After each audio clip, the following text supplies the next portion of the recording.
And we are now on chapter 29 of Pride and Prejudice. Mr. Collins's triumph, in consequence of this invitation, was complete. The power of displaying the grandeur of his patroness to his wondering visitors, and of letting them see her civility towards himself and his wife, was exactly what he had wished for, and that an opportunity of doing so should be given so soon, with such an insistence of Lady Catherine's condescension, as he knew not how to admire enough. "I confess," said he, "that I should not have been at all surprised by her ladyship's asking us on Sunday to drink tea and spend the evening at Rosings. I rather expected, from my knowledge of her affability, that it would happen. But who could have foreseen such attention as this? Who could have imagined that we should receive an invitation to dine there? An invitation, moreover, including the whole party, so immediately after your arrival." "I am less surprised at what has happened," replied Sir William, "from that knowledge of what the manners of the great really are, which my situation in life has allowed me to acquire. About the court, such instances of elegant breeding are not uncommon." Scarcely anything was talked of the whole day or next morning but their visit to Rosings. Mr. Collins was carefully instructing them in what they were to expect, that the sight of such rooms, so many servants, and so splendid a dinner might not wholly overpower them. When the ladies were separating for the toilet, he said to Elizabeth, "Do not make yourself uneasy, my dear cousin, about your apparel. Lady Catherine is far from requiring that of elegant dress in us, which becomes herself and daughter. I would advise you merely to put on whatever of your clothes is superior to the rest. There will be no occasion for anything more. Lady Catherine will not think the worse of you for being simply dressed. She likes to have the distinction of rank preferred." While they were dressing, he came 2 or 3 times to their different doors to recommend their being quick, as Lady Catherine very much objected to being kept waiting for her dinner. Such formidable accounts of her ladyship and her manner of living quite frightened Maria Lucas, who had been little used to company, and she looked forward to her introduction at Rosings with as much apprehension as her father had done to his presentation at St. James's. As the weather was fine, they had a pleasant walk of half a mile across the park. Every park has its beauty and its prospects, and Elizabeth saw much to be pleased with, though she could not be in such raptures as Mr. Collins expected the scene to inspire, and but was slightly affected by his enumeration of the windows in front of the house, and his relation of what the glazing altogether had originally cost Sir Louis de Bourgh. When they ascended the steps to the hall, Maria's alarm was in every moment increasing, and even Sir William did not look perfectly calm. Elizabeth's courage did not fail her. She had heard nothing of Lady Catherine that spoke her awful from any extraordinary talents or miraculous virtue, or the mere stateliness of money and rank, she thought she could witness without trepidation. From the entrance hall, of which Mr. Collins pointed out, with a rapturous air, the fine proportion and finished ornaments, they followed the servants through an antechamber, to the room where Lady Catherine, her daughter, and Mrs. Jenkins were sitting. Her ladyship, with great condescension, arose to receive them, and as Mrs. Collins had settled it with her husband that the office of introduction should be hers, it was performed in a proper manner, without any of those apologies and thanks which he would have thought necessary. In spite of having been at St. James's, Sir William was so completely awed by the grandeur surrounding him that he had just courage enough to make a very low bow and take his seat without saying a word, and his daughter, frightened almost out of her senses, sat on the edge of her chair, not knowing which way to look. Elizabeth found herself quite equal to the scene, and could observe the 3 ladies before her composedly. Lady Catherine was a tall, large woman, with strongly marked features, which might have once been handsome. Her air was not conciliating, nor was her manner of receiving them such as to make her visitors forget their inferior rank. She was not rendered formidable by silence, but whatever she said was spoken in so authoritative a tone as marked her self-importance, and brought Mr. Wickham immediately to Elizabeth's mind. and from the observation of the day altogether, she believed Lady Catherine to be exactly what he had represented. When after examining the mother, in whose countenance and deportment she soon found some resemblance of Mr. Darcy, she turned her eyes to the daughter. She could almost have joined in Maria's astonishment at her being so thin and so small. There was neither in figure nor face any likeness between the ladies. Miss de Bourgh was pale and sickly.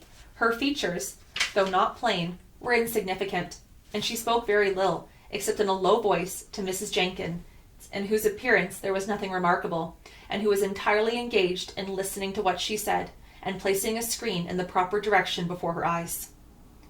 After sitting a few minutes, they were all sent to one of the windows to admire the view, Mr. Collins attending them to point out its beauties, and Lady Catherine kindly informing them that it was much better worth looking at in the summer. The dinner was exceedingly handsome, and there were all the servants and all the articles of plate which Mr. Collins had promised, and, as he had likewise foretold, he took his seat at the bottom of the table by her ladyship's desire, and looked as if he felt that life couldn't furnish nothing greater. He carved and ate, and praised with delighted alacrity, and every dish was commended, first by him, then by Sir William, who was now enough recovered to echo whatever his son-in-law said, in a manner which Elizabeth wondered Lady Catherine could bear. But Lady Catherine seemed gratified by their excessive admiration, and gave most gracious smiles, especially when any dish on the table proved a novelty to them. The party did not supply much conversation. Elizabeth was ready to speak whenever there was an opening, but she was seated between Charlotte and Miss de Bourgh, the former of whom was engaged in listening to Lady Catherine, and the latter said not a word to her all dinner time. Mrs. Jenkinson was chiefly employed in watching how little Miss de Bourgh ate, pressing her to try some other dish, and fearing she were indisposed. Maria thought speaking out of the question, and the gentlemen did nothing but eat and admire. When the ladies returned to the drawing-room, there was little to be done but to hear Lady Catherine talk, which she did without any intermission till coffee came in, delivering her opinion on every subject in so decisive a manner as proved she was not used to have her judgment converted. She inquired into Charlotte's domestic concerns, familiarly and minutely, and gave her a great deal of advice as to the management of them all, told her how everything ought to be regulated in so small a family as hers, and instructed her as to the care of her cows and her poultry. Elizabeth found that nothing was beneath this great lady's attention, which could furnish her with an occasion of dictating to others. In the intervals of her discourse with Mrs. Collins, she addressed a variety of questions to Maria and Elizabeth, but especially to the latter, of whose connections she knew the least, and whom she observed to Mrs. Collins was a very genteel, pretty kind of girl. She asked her at different times how many sisters she had, whether they were older or younger than herself, whether any of them were likely to be married, whether they were handsome, whether they had been educated, what carriage her father kept, and what had been her mother's maiden name. Elizabeth felt all the impertinence of her questions, but answered them very composedly. Lady Catherine then observed, "Your father's estate is entailed on Mr. Collins, I think. For your sake," turning to Charlotte, "I am glad of it. Otherwise, I see no occasion for entailing estates from the female line. It was not thought necessary in Sir Louis de Bourgh's family. Do you play and sing, Miss Bennet?" "A little." "Oh, then, some time or other we shall be happy to hear you. Our instrument is a capital one, probably superior too. You shall try it some day. Do your sisters play and sing?" "One of them does." "Why did you all not learn? You ought to have all learned. The Miss Webbs all play, and their father has not so good an income as yours. Do you draw?" "Not at all." "What? None of you?" "Not one." "That is very strange. But I suppose you had no opportunity. Your mother should have taken you to town every spring for the benefit of masters." "My mother would have had no objection, but my father hates London." "Has your governess left you?" "We never had any governesses." "No governess? How was that possible? 5 daughters brought up at a home without a governess? I never heard of such a thing. Your mother must have been quite a slave to your education." Elizabeth could hardly help smiling as she assured her that that had not been the case. "Then who taught you? Who attended to you? Without a governess, you must have been neglected." "Compared with some families, I believe we were, but such of us who wished to learn never wanted the means. We were always encouraged to read, and in all the masters that were necessary. Those who chose to be idle certainly might."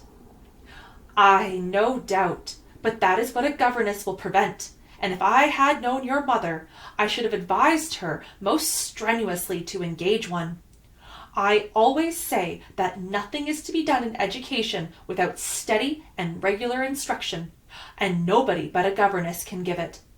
It is wonderful how many families I have been the means of supplying in that way.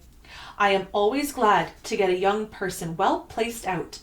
4 nieces of Mrs. Jenkinson are most delightfully situated through my means, and it was but the other day that I recommended another young person who was merely accidentally mentioned to me, and the family are quite delighted with her. Mrs. Collins, did I tell you of Lady Metcalfe's calling yesterday to thank me? She finds Miss Pope a treasure." "Lady Catherine," said she, "you have given me a treasure." "Are any of your younger sisters out, Miss Bennet?" "Yes, ma'am, all." "All? What, all 5 out at once? Very odd. And you only the second. The younger ones out before the elder are married? Your younger sisters must be very young?" "Yes, my youngest is not 16. Perhaps she is full young to be much in company. But really, ma'am, I think it would be very hard upon younger sisters that they should not have their share of society and amusement, because the elder may not have the means or inclination to marry early. The last born has as good a right as the pleasures of youth as the first, and to be kept back on such a motive, I think it would not be very likely to promote sisterly affection or delicacy of mind." "Upon my word," said her ladyship, "you give your opinion very decidedly for so young a person. Pray, what is your age?" "With 3 younger sisters grown up," replied Elizabeth, smiling, "your ladyship can hardly expect me to own it." Lady Catherine seemed quite astonished at not receiving a direct answer, and Elizabeth suspected herself to be the first creature who had ever dared trifle with so much dignified impertinence. "You cannot be more than 20, I am sure. Therefore you need not to conceal your age." "I am not 21." When the gentlemen had joined them, and tea was over, the card tables were placed. Lady Catherine, Sir William, and Mr. and Mrs. Collins sat down to quadrille, as Miss de Bourgh chose to play at casino, and 2 girls had the honour of assisting Mrs. Jenkins to make up her party. Their table was superlatively stupid. Scarcely a syllable was uttered that did not relate to the game, except when Mrs. Jenkinson expressed her fears of Miss de Bourgh's being too hot or too cold, or having too much or too little light. A great deal more passed at the other table. Lady Catherine was, generally speaking, stating the mistakes of the 3 others, or relating some anecdote of herself. Mr. Collins was implied in agreeing to everything her ladyship said, thanking her for every fish he won, and apologizing if he thought he won too many.